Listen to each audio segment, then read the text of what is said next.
उसके बाद next topic है हमारा मध्यकालीन भारत के प्रमुख वंश, जिसका मुख्य तथ्य है मोहम्मद बिन कासिम भारत पर आक्रमण करने वाला प्रथम अरब मुसलमान था।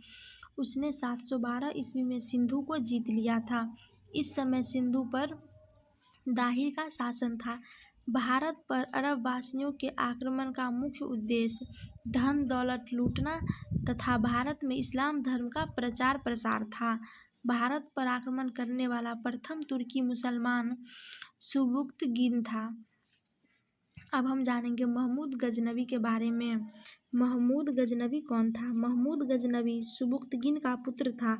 वह 27 वर्ष की अवस्था में 997 ईस्वी में गजनी की गद्दी पर बैठा।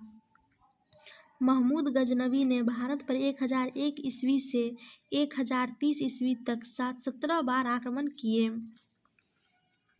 गजनवी का सबसे चर्चित आक्रमण 1024 ईस्वी में सोमनाथ मंदिर पर हुआ। इस मंदिर की लूट में उसे करीब 20 लाख दिनार की संपत्ति हाथ लगी। महमूद गजनवी का अंतिम भारतीय आक्रमण 1027 ईस्वी में जाटों के विरुद्ध था। 1030 में इसकी मृत्यु हो गई। अल-बरूनी, फिरदौसी, उतबी तथा फर्रुखी महमूद गजनवी के दरबार में रहते थे। अब हम जानेंगे मोहम्मद गौरी के बारे में। मोहम्मद गौरी कौन थे? मोहम्मद गौरी महमूद गजनवी के अधीन एक छोटा सा राज्य गोरका शासक था।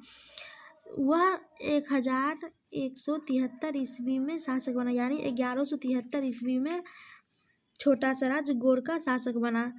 गौरी ने भारत पर पहला आक्रमण 1175 ईस्वी में मुसलमान के विरुद्ध किया था। मोहम्मद गौरी का दूसरा आक्रमण 1178 ईस्वी में पाटन, जो कि गुजरात में है, वहाँ हुआ था। यहाँ का शासन भीम द्वितीय ने गौरी को बुरी तरह पराजित किया, यानी कि मोहम्मद गौरी का दूसरा आक्रमण भीम द्वितीय के साथ हुआ था, जिसमें मोहम्मद गौरी की हार हुई। अब हम देखेंगे मोहम्मद गौरी द्वारा लड़ा गया प्रमुख युद्ध। पहला तराइन का प्रथम युद्ध, जो कि वर्ष 1191 में हुआ, गौरी और पृथ्वीराज चौहान के बीच, जिसमें पृथ्वीराज चौहान विजयी हुए। दूसरा तराइन का द्वितीय युद्ध, जो कि 1192 में लड़ा गया, गौरी और पृथ्वीराज चौहान के बीच, जिसमें गौरी की जीत हुई।